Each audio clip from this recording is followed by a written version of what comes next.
So guys, इस video lecture में हम जो है डिस्कशन करेंगे एक रिजल्ट के बारे में जो कि इम्पोर्टेंट है एग्जाम में। इसको ये जो रिजल्ट है इसके बारे में आपसे पूछा भी जा सकता है, ठीक है। तो जो रिजल्ट है आज का वो क्या है, देखिए मैंने यहाँ पर लिख लिया है work done by an impulse. तो कोई इम्पल्स के द्वारा जो है क्या वर्क डन होता है ना, क्या वर्क किया जाता है वो हम यहाँ पर जो है फाइंड आउट करेंगे, ठीक।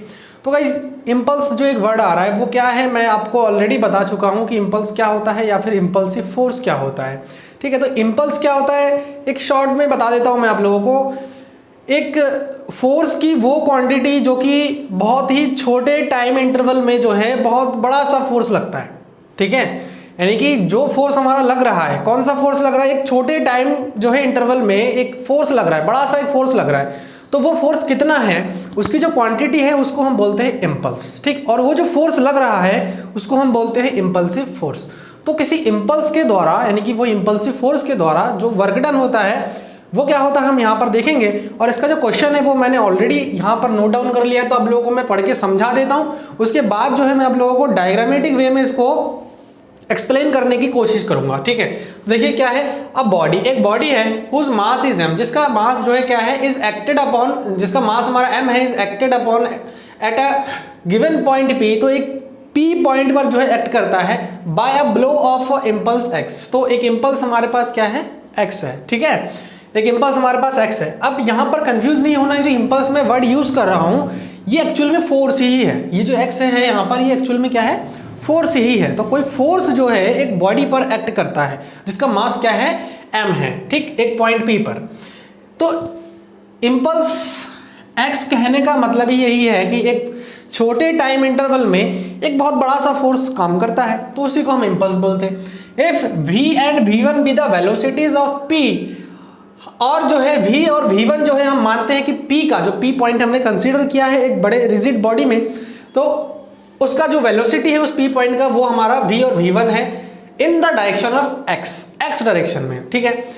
Just before and after the action of x, यानी कि जो ये इम्पल्स हमारे पास उसमें एक्ट कर रहा है, तो इम्पल्स लगाने से पहले जो पार्टिकल है p उसका वेलोसिटी उसका हमने v मान लिया है, और जो इम्पल्स लगाने यानी कि जो फोर्स लग रहा है उसके बाद जो वेलोसिटी होगा वो हमारा v1 है, ठीक है। तो वही चीज बताया, show that the change in kinetic energy of the body that is the work done on it by the impulse. यानी कि हमें ये शो करना है कि जो बॉडी का जो काइनेटिक एनर्जी होता है यानी कि चेंज इन काइनेटिक एनर्जी वो हमारा ये होता है क्या, half v plus v1 into x. और x क्या है वो फोर्स है जिसकी बात हम यहाँ पर कर रहे हैं इम्पल्स, ठीक। लेकिन यहाँ पर एक चीज और बताया गया कि जब हमें ये चीज शो कर रहा है कि चेंज इन काइनेटिक एनर्जी ये होता है कब, that is the work done on it by the impulse. तो जब इम्पल्स के थ्रू वर्क डन होता है तो उसको हमें दिखाना है कि वो जो काइनेटिक एनर्जी है उसका जो चेंजेस है वो हमारा ये होता है, ठीक। अब हम क्या करते हैं इसका सॉल्यूशन करने की कोशिश करते हैं, और मैं आप लोगों को बताऊंगा कि डायग्राम बना करके आप लोगों को यहाँ पर मैं समझाने की कोशिश करूंगा, होप कि समझ में आ जाए। सो स्टूडेंट्स, मैंने यहाँ पर जो है ये चीज़ लिख लिया है, जो क्वेश्चन में बताया गया है जिस हिसाब से बताया गया उसी हिसाब से मैंने जो है यहाँ पर सारा चीज़ें लिख लिया है। थोड़ा सा यहाँ पर लग रहा है कि जो है कैसे हम इसको पढ़ेंगे, बट मैं इसको एक्सप्लेन कर दूंगा और प्रॉपर नोट्स आप लोग बनाते हुए चलेंगे तो आप लोगों को समझ में भी आ जाएगा, ठीक है।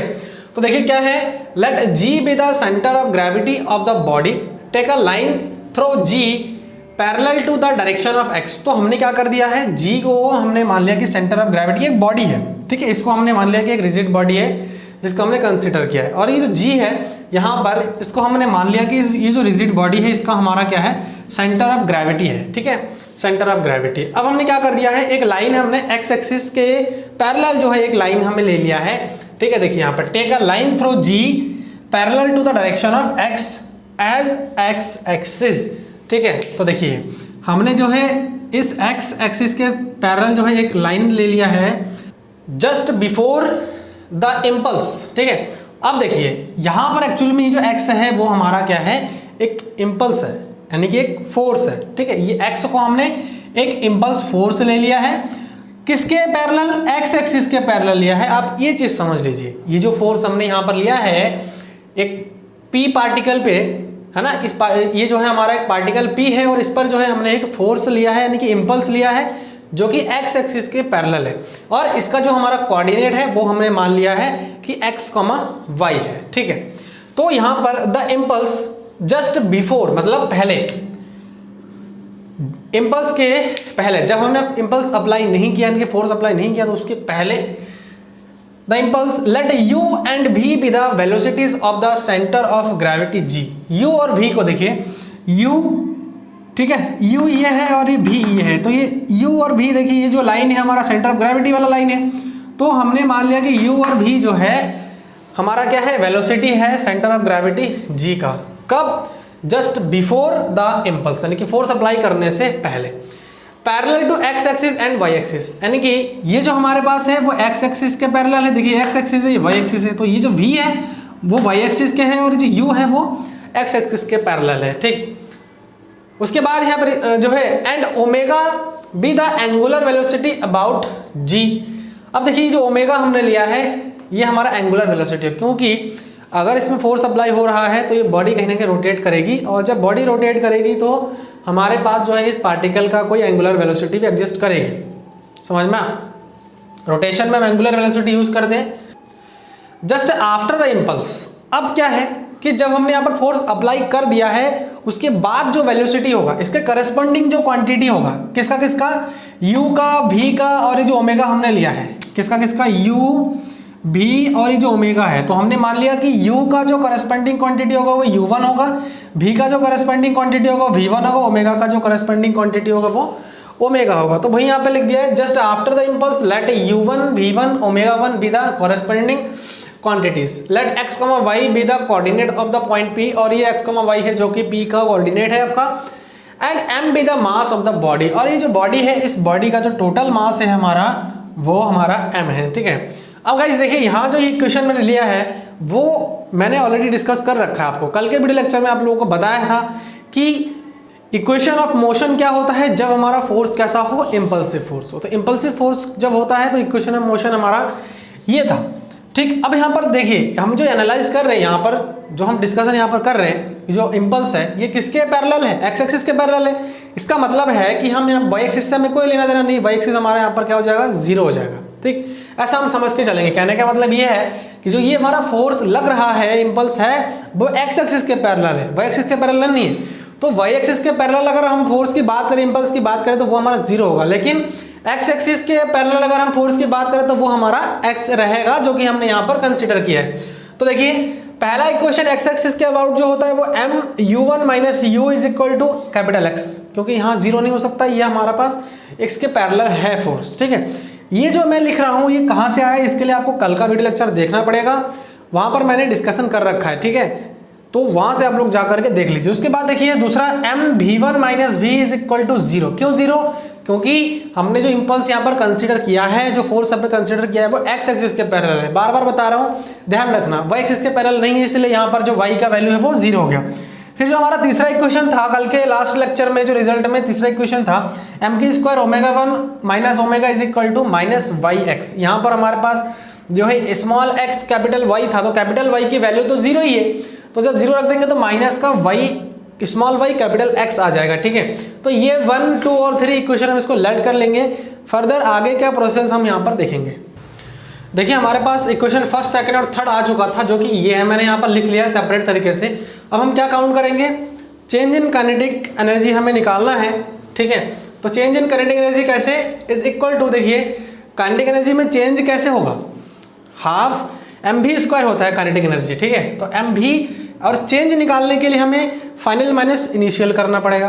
तो आफ्टर जो हमारे पास वेलोसिटीज था, है ना, मतलब इम्पल्स के आफ्टर जो वेलोसिटीज था वो हमारा u1 v1 और ये ओमेगा 1 ऐसा था, और जो बिफोर था, आफ्टर बिफोर इम्पल्स तो u v और ओमेगा था। तो हमने क्या कर दिया है, यानी कि आफ्टर का मतलब क्या है, फाइनल, बिफोर का मतलब क्या है, इनिशियल। तो हमने क्या कर दिया, फाइनल माइनस इनिशियल। तो यहाँ पर हाफ m, ये टोटल जो है हमारे पास फाइनल वेलोसिटी हो जाएगा उसका स्क्वायर, माइनस हाफ m जो है इनिशियल वेलोसिटी का स्क्वायर। तो आप ऐसे समझ सकते हैं। ठीक है, तो यहाँ से हम क्या करेंगे, अब कैलकुलेट कर देंगे और सॉल्व करेंगे। तो हाफ m, देखिए m यहाँ पर है u1 और यहाँ से हम लेंगे u, plus half m v1 minus भी, ठीक है, स्क्वायर है तो हम साथ में स्क्वायर लेते भी चलेंगे, प्लस हाफ एम के स्क्वायर। देखिए एम यहाँ पर जो है एम के स्क्वायर कॉमन आ जाएगा और यहाँ से क्या आ जाएगा ओमेगा 1 माइनस ओमेगा का स्क्वायर, ठीक है, ऐसा आ जाएगा। अब हम यहाँ पर क्या करेंगे, ये यू a square minus b square वाला फॉर्म बनेगा, तो a plus b a minus b, half a plus b a minus b, ऐसे हम सॉल्व आउट कर रहे हैं। सिमिलरली इसके लिए भी ऐसे सॉल्व आउट करेंगे, ए प्लस बी और ए माइनस बी। अब देखिए यहाँ से हम क्या करते हैं, थोड़ा सेपरेट कर लेते हैं, हाफ u1 प्लस u2 को एक साथ लिख लेते हैं क्योंकि मल्टीप्लाई में, और m u1 माइनस u को ऐसे लिख लेते हैं, ठीक है।